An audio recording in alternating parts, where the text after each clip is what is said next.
ಸಂಭ್ರಮವನ್ನು ಮಾಡುವಂಥ ಒಂದು ಉದಾತ್ತವಾದಂಥ ಕಲ್ಪನೆ ಈ ಒಂದು ಹೋಳಿ. ಅದಕ್ಕೆ ಬೇಕಾದಂಥದ್ದು ಹಲಗಿ.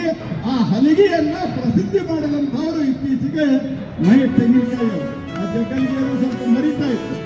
ಮಹೇಶಣ್ಣ ಅದನ್ನ ಮತ್ತೆ ಎಲ್ಲರಿಗೂ ನೆನಪು ಮಾಡಿ ಎಲ್ಲ ಒಂದು ವ್ಯವಸ್ಥೆ ಒಳಗೂ ಸಹಿತ ಪಕ್ಕ ಮಾಡಿ ಸಣ್ಣ ಹಲಗಿ, ದೊಡ್ಡ ಹಲಗಿ, ಜಗ್ಗಲಿಗಿ ಎಲ್ಲ ತಂದು ಅವ್ರನ್ನ ಸರಿಯಾಗಿ ಟ್ರೈನಿಂಗ್ ಕೊಟ್ಟು ಅವ್ರಿಗೆ ತಾವಾಗೆ ಬರುವಂತ ಮಾಡಿ ಇಷ್ಟು ಜನ ಮಠಾಧೀಶರನ್ನ ಒಂದು ಕಡೆ ಕೂಡಿಸಿ ಎಲ್ಲರಿಗೂ ಇದೊಂದು ಹಬ್ಬದ ರೀತಿಯಲ್ಲಿ, ಸಾಮೂಹಿಕ ಹಬ್ಬದ ರೀತಿಯಲ್ಲಿ ಮಾಡುವಂಥ ಒಂದು ಪ್ರಯತ್ನವನ್ನು ಮಾಡಿದ್ದಾರೆ. ನಿಮ್ಮೆಲ್ಲರ ಪರವಾಗಿ ಅವರಿಗೆ ಜೋರಾದ ಚಪ್ಪಾಳೆಯನ್ನು ತಟ್ಟಿ ಅಭಿನಂದಿಸಿದೆ.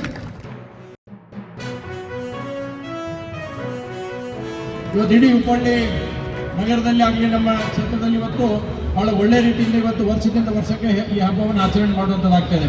ನೋಡಿ, ಒಂದ್ ಕಡೆ ನಮ್ಮ ಎಲ್ಲ ಶ್ರೀಗಳು ಇವತ್ತು ಬಂದಿದ್ದಾರೆ. ಪರಮಪೂಜ್ಯ ಜಗದ್ಗುರುಗಳಾಗಿ ಎಲ್ಲರೂ ಕೂಡ ಬಂದಿದ್ದಾರೆ. ಎಷ್ಟೋ ನಮ್ಮ ಜಗಲಿಗೆ ತಂಡದವ್ರಿಗಾಗಲಿ ನಮ್ಮ ಹುಬ್ಬಳ್ಳಿ ಜನರಿಗೆ ಆಶೀರ್ವಾದ ಅಂತಂದ್ರೆ ನಾವೆಲ್ಲ ಗುರುಗಳನ್ನ ಕರೆಯಾಗಿ ಹೋಗ್ಬೇಕಂತ ಬರುತ್ತೆ. ಆದರೆ ನಮ್ಗೆ ಗುರುಗಳ ಆಶೀರ್ವಾದ ಇಷ್ಟು ದೊಡ್ಡ ಪ್ರಮಾಣ ಇತ್ತಲ್ಲ, ನಮ್ಗೆಲ್ಲರೂ ಹೇಳೋದಂತಂದ್ರೆ ನಾವು ಏನು ಹೇಳಿದ್ರು ಕೂಡ ಕಮ್ಮಿನ.